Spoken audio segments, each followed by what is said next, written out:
Assalamualaikum warahmatullahi wabarakatuh. Bismillah, alhamdulillah, wa syukurillah ala jami'i ni'amillah. Alhamdulillah, anak-anakku siswa-siswi SMP kelas 7.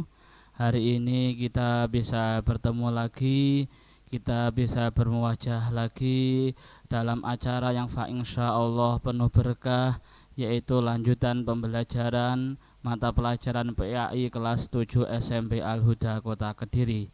Maka dari itu, sebelum kita awali bersama-sama, marilah kita berdoa memohon kepada Allah Subhanahu wa taala agar segala yang menimpa di negara kita ini, pandemi, segera berlalu dan kita nanti waktu belajar kita mendapat ilmu yang bermanfaat. Marilah kita berdoa bersama-sama. A'udzu billahi minasyaitonir rajim. Bismillahirrahmanirrahim. Raditu billahi rabba wa bil islami dina wa bi Muhammadin nabiyya wa rasula. Rabbi zidna ilma warzuqna fahma bi rahmatika ya arhamar rahimin. Amin ya rabbal alamin. Terima kasih disampaikan. Oke, anak-anakku, pada pagi hari ini pertemuan kita pada pagi hari ini tidak membahas tentang materi, tetapi hari ini kita merefresh atau mengulang, atau dalam bahasa Arabnya adalah murojaah terhadap materi-materi yang sudah Pak Rozikin sampaikan di pertemuan-pertemuan sebelumnya. Karena kenapa kok ada materi refresh? Karena insya Allah minggu depan kita sudah menghadapi ujian tengah semester. Maka dari itu tujuan diadakan refresh pada pagi hari ini adalah supaya pembelajaran yang sudah terlewatkan mulai 1 bab sampai 4 bab tidak terlupakan. Dan mohon maaf, minggu kemarin Pak Rodikin sudah mau menyampaikan video pembelajaran, namun berhubung minggu depan ada ulangan tengah semester, Pak Rodikin mengambil langkah untuk merefresh lagi materi-materi yang sudah kita lalui, yaitu bab 1 hingga bab 4. Maka dari itu saya harap teman-teman kelas 7 baik laki-laki maupun perempuan untuk menyimak seteliti mungkin ataupun mencatat bila ada hal yang sangat penting. Oke, materi refresh pada pagi hari ini Pak Rozikin akan menyampaikan beberapa soal, yang mana soalnya itu insya Allah tidak jauh beda dengan soal-soal yang kita tampilkan pada waktu ujian tengah semester atau pada waktu ujian semester besoknya lagi. Maka dari itu tipe soal pada pagi hari ini hampir sama dengan tipe soal yang kita tayangkan, yang kita ujikan pada ujian tengah semester minggu depan. Oke, yang pertama yaitu terkait masalah soal, ada beberapa bab yang kita bahas. Yang pada pertemuan kali ini kita mengambil bab yang pertama, yaitu masalah iman kepada Allah. Nah, dalam iman kepada Allah tersebut ada beberapa pembahasan tentang Asmaul Husna. Berhubung yang kita bahas pada pertemuan bab pertama itu cuma 4 nama-nama Allah, padahal nama-nama Allah Asmaul Husna itu jumlahnya adalah 99.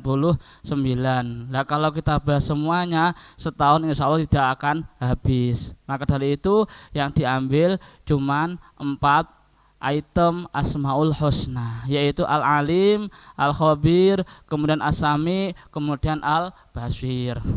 Oke, yang pertama yaitu wujud daripada soal yang hampir sama konsepnya dengan pembahasan di UTS, yaitu seperti ini. Fatimah disuruh membeli minyak goreng di sebuah warung. Ketika menerima uang kembalian, ia tahu bahwa jumlahnya lebih dari seharusnya. Lalu ia mengembalikannya. Ia sadar bahwa Allah Subhanahu wa ta'ala selalu mengawasi perbuatannya. Karena Allah Subhanahu wa ta'ala bersifat apa? Lah itu bentuk soalnya seperti itu, enggak langsung al-alim apa artinya, tidak. Tetapi pada soal-soal kali ini dicantumkan soal-soal yang sesuai dengan deskripsi permasalahan di lapangan. Nah, setelah kamu memahami, setelah kalian semua mempelajari soal ini, tolong tarik kata kuncinya biar kalian semua bisa memahami dan bisa menjawabnya. Kata kuncinya adalah sadar bahwa Allah selalu mengawasi. Berarti apa yang kira-kira cocok? Yang pertama al-alim, maha mengetahui. Kemudian al-khabir, maha waspada atau teliti. Asami, maha mendengar. Kemudian al-basir, maha melihat. Kira-kira apa yang sesuai dengan konteks kata kunci mengawasi? Kita cari, kita telaah. Berarti yang kira-kira cocok dengan kata-kata mengawasi yaitu al-alim. Karena kenapa? Karena arti daripada kata al-alim itu adalah mengetahui, seperti itu. Ini bentuk soal yang pertama. Terus yang kedua, subhanallah. Tolong diperhatikan soalnya ya, jangan fokus langsung jawab. Perhatikan soalnya, jangan tergesa-gesa untuk menjawab. Kemudian soalnya itu ditelaah, ditarik kata kuncinya, seperti itu. Bentuk soal selanjutnya yaitu subhanallah, indahnya alam semesta dengan segala isinya.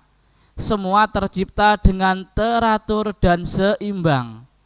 Fenomena alam tersebut merupakan bukti bahwa Allah Subhanahu wa taala Maha apa?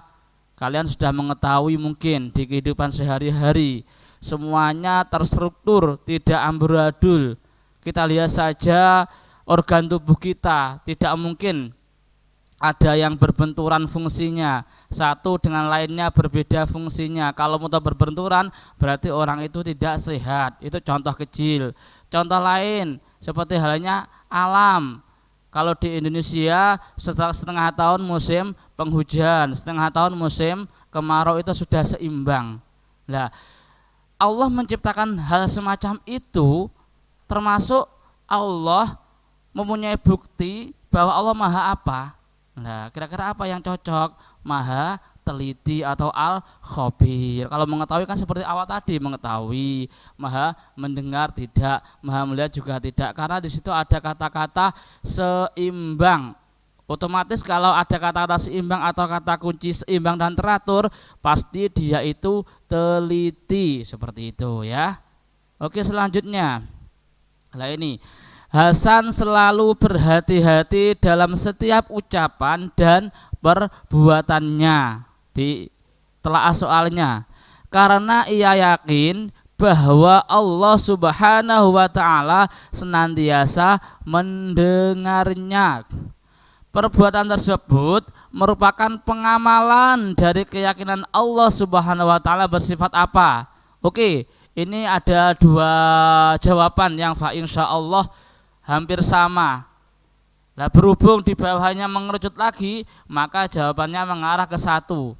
Di atas kan dikatakan ucapan dan perbuatan. Otomatis kalau ucapan itu pendengaran, kalau perbuatan itu adalah penglihatan. Nah, berhubung di selanjutnya ada kata-kata mendengarnya, maka itu menjadi kata kunci pokok. Sehingga yang pas dengan konteks permasalahan itu yaitu asami atau mendengar, karena ada kata kunci mendengarkannya, seperti itu. Bukan alim.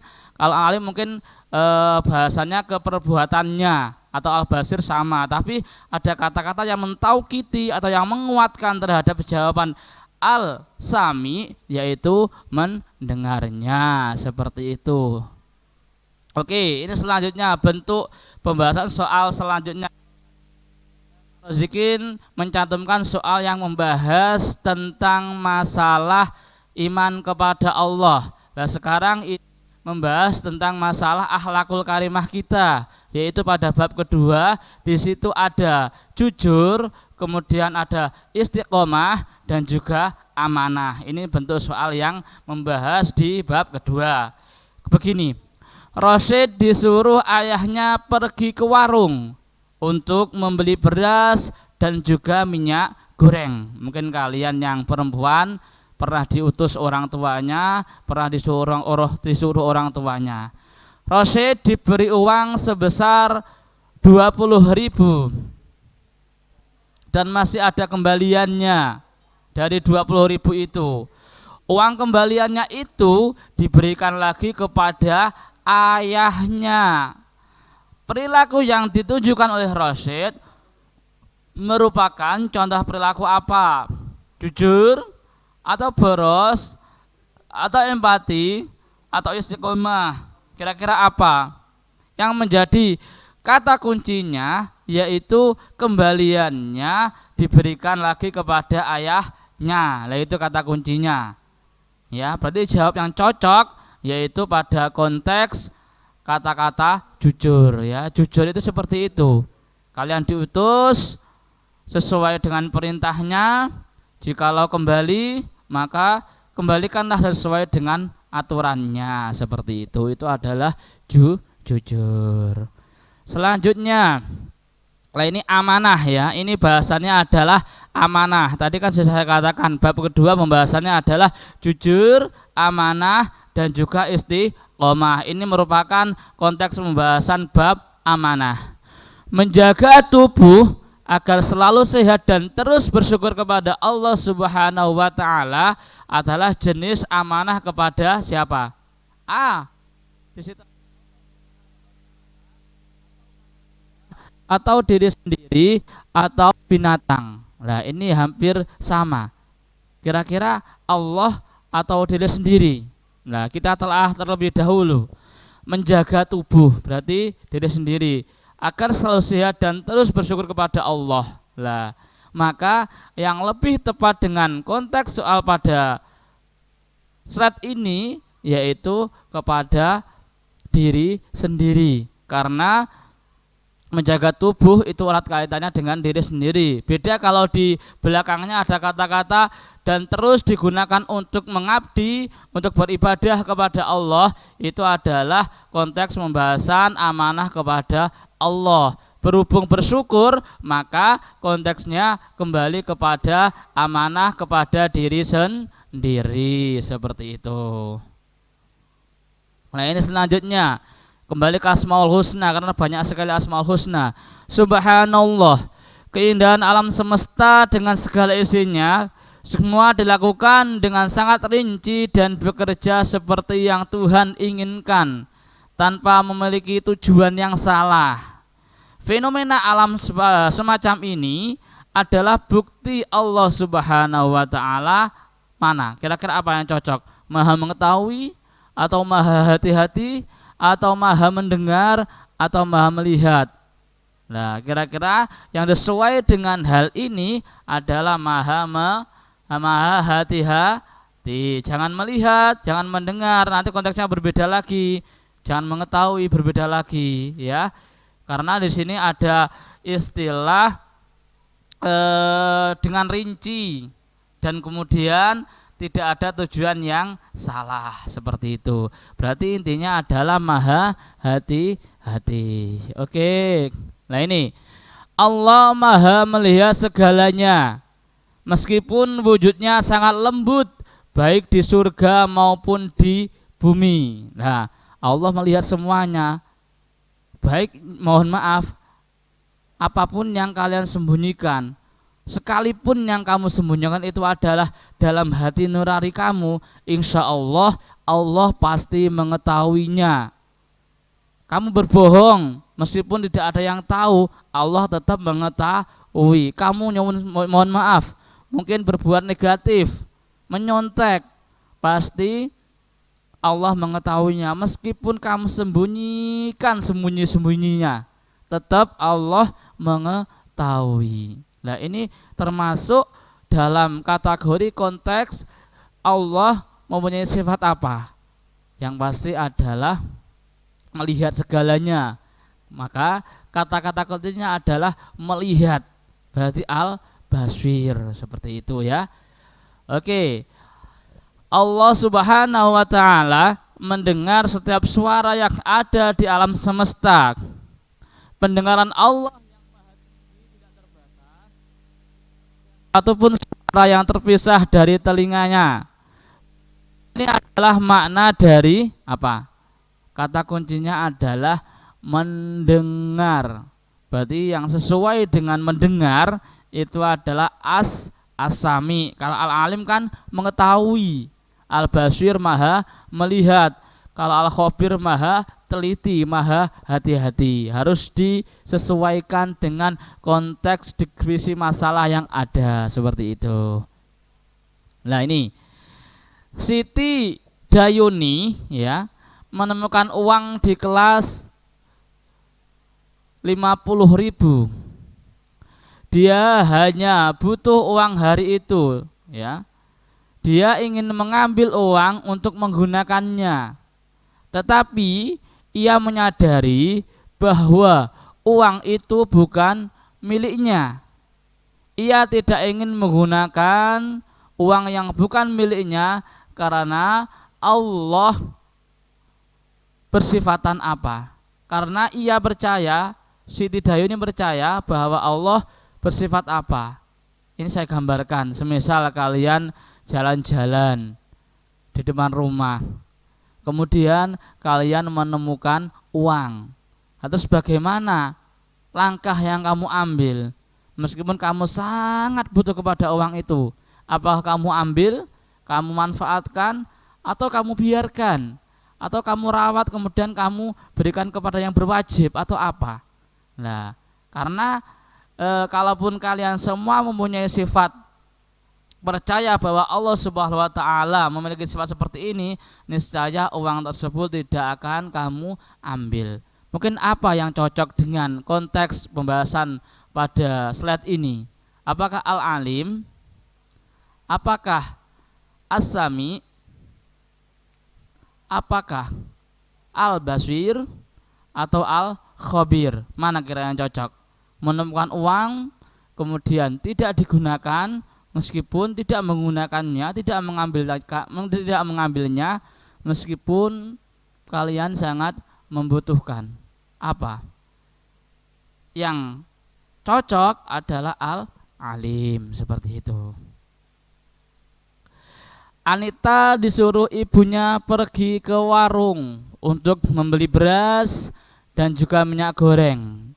Anita diberi uang sebesar 25.000 dan masih ada kembalian, yaitu 2.000. Uang kembaliannya itu diberikan lagi kepada orang tuanya. Perilaku yang ditunjukkan oleh Anita merupakan contoh perilaku apa? Apakah jujur, atau boros, atau empati, atau istiqomah? Ya, contoh saja saya gambarkan di kehidupan sehari-hari. Kalian mungkin diberi uang saku oleh orang tua sebanyak 15.000 per harinya. Kemudian kalian habiskan 10.000, sisa 5.000. Kira-kira 5.000 itu kamu kembalikan orang tua, atau kamu tabung, atau kamu habiskan? Minta izinlah kepada orang tua. Jikalau orang tua mengizinkan untuk dihabiskan, disarankan jangan dihabiskan atau ditabung. Ataupun begini, jikalau orang tua menyarankan untuk dikembalikan, maka kembalikanlah. Nah, itu merupakan konsep perilaku yang jujur ya, yang jujur seperti itu. Oke, pertimbangkan pernyataan berikut. Ini masuk pada pembahasan salat jamaah. Tuan Waslim, Pak Waslim gitu aja, berusia 60 tahun dan tidak bisa membaca Al-Quran dengan lancar ya. Nona Khadijah, Bu Khadijah, berusia 56 tahun dan fasih membaca Al-Quran. Waryono, Kang Waryono, Mas Waryono, berusia 15 tahun dan lancar membaca atau berbicara Al-Quran. Dan Pak Kalwani berusia 35 tahun dan fasih membaca Al-Quran. Nah, kira-kira di antara orang yang ada di deskripsi tersebut, mana yang cocok, yang pantas, yang boleh menjadi imam? Apakah Pak Waslim, Mbah Waslim, atau Mbak Khadijah, atau Mas Waryono, atau Pak Halwani, atau yang lain? Kira-kira apa? Kemarin sudah Pak Rodikin sampaikan kira-kira kriteria apa yang cocok menjadi imam. Kita bahas satu persatu. Oke, Pak Waslim berusia 60 tahun, usianya sudah matang, tapi negatifnya atau poin kurangnya yaitu tidak bisa membaca Al-Quran, belum boleh menjadi imam karena minus tidak bisa membaca Al-Quran. Kemudian Nona Khadijah berusia 56 tahun, meskipun dia fasih melainkan dia perempuan, sehingga seorang perempuan tidak bisa menjadi imam bagi laki-laki, maka Bu Khadijah atau Nona Khadijah lewat. Kemudian Mas Waryono 15 tahun dan lancar berbicara Al-Quran atau melafalkan Al-Quran, masih muda ya, 15 tahun masih muda, untuk usia belum matang karena konteks menjadi imam yang pertama itu adalah usia. Kalaupun usia semakin tua, maka ia berhak menjadi imam. Terus yang kedua, yang paling penting, yang paling baku itu adalah fasih membaca Al-Quran. Nah, kira-kira mana yang cocok? Pak Kalwani usia 35 tahun dan fasih membaca Al-Quran, ini ideal. Usia 35 tahun, gak terlalu tua, juga gak terlalu muda, dan dia didukung dengan fasilitas fasih membaca Al-Quran. Nah, kira-kira apa? Kira-kira mana yang cocok menjadi imam sholat? Apakah Pak Waslim, atau Bu Khadijah, atau Mas Waryono, atau Pak Kalwani? Lara mana?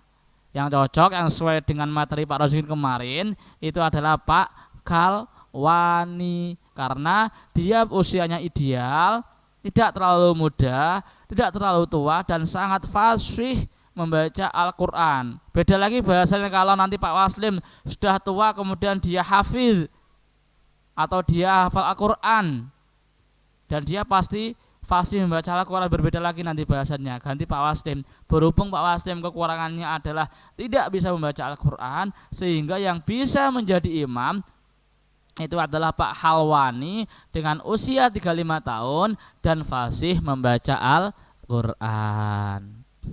Nah, ini Allah Subhanahu wa ta'ala melihat segala sesuatu walaupun lembut dan kecil. Allah pun melihat apa yang ada di bumi dan di langit. Allah Maha melihat merupakan makna ini apa? Kira-kira yang konteks yang sesuai dengan Maha melihat itu apa? Yaitu Al-Basir, Al-Alim mengetahui, As-Sami mendengar, Al-Khabir maha teliti atau hati-hati. Nah, subhanallah, malam yang indah dengan bintang dan bulan yang bersinar terang, semuanya dibuat dengan tertib dan juga seimbang.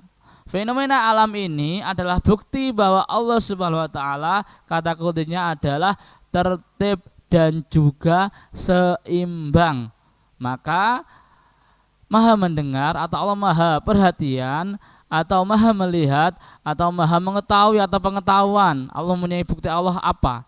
Yaitu Allah perhatian, seperti itu. Nah, ini berhati-hati dalam setiap kata dan setiap tindakan, karena dia percaya bahwa Allah Subhanahu wa ta'ala selalu mendengarnya. Tindakan itu adalah praktik keyakinan bahwa Allah Subhanahu wa ta'ala apa. Deskripsi masalah itu cocok kira-kira apa? Kata kuncinya adalah Allah Subhanahu wa ta'ala selalu mendengarnya, selalu mendengarkan apa yang diperbuat oleh Mbak Wulan. Jawabnya adalah As-Sami, seperti itu.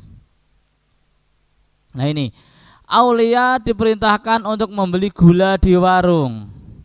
Jika dia menerima kembaliannya, dia tahu bahwa jumlahnya lebih tinggi dari yang seharusnya dan mengembalikannya.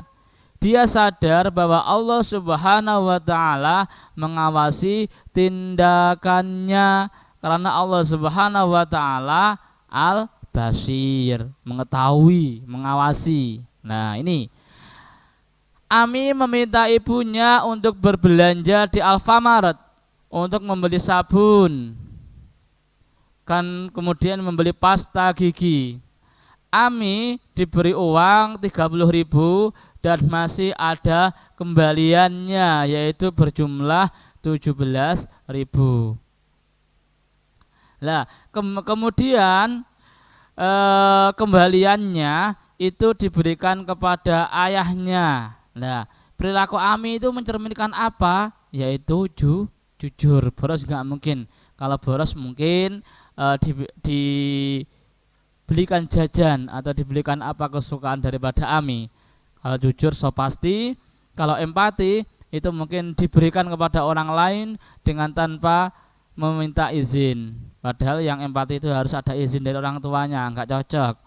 Kalau istiqomah itu menjalankan tugasnya, konteksnya seperti itu. Nah, oke. Mungkin hanya itu yang bisa Pak Rodikin sampaikan. Saya mohon, saya berharap kalian semua mempelajari bab-bab 1 hingga bab 4. Insya Allah kalian kalau mempelajari bab tersebut nanti tidak ada kesulitan dalam mengerjakan ulangan tengah semester. Dan jangan lupa bentuk soalnya hampir sama dengan yang Pak Rozikin pada pagi hari ini sampaikan ya. Oke, sebelum kami tutup, Pak Rozikin memohon dengan hormat, dengan kerendahan hati agar anak-anakku kelas 7 yang belum mengumpulkan tugas, yang belum mengerjakan tugas, segera mengerjakannya. Pak Rozikin tunggu. Marilah kita akhiri dengan bacaan hamdalah bersama-sama agar tujuan dengan harapan agar ilmu yang kita dapat, agar ilmu yang kita pelajari barokah manfaat. Marilah kita mengucap hamdalah bersama-sama. Alhamdulillahirabbil alamin. Sekian dari Pak Rozikin. Selamat menjalankan ujian tengah semester. Semoga mendapat apa yang sesuai dengan keinginan kalian semua. Saya akhiri. Sampai ketemu di lain kesempatan. Akhiru qouli ihdinas siratal mustaqim. Assalamualaikum warahmatullahi wabarakatuh.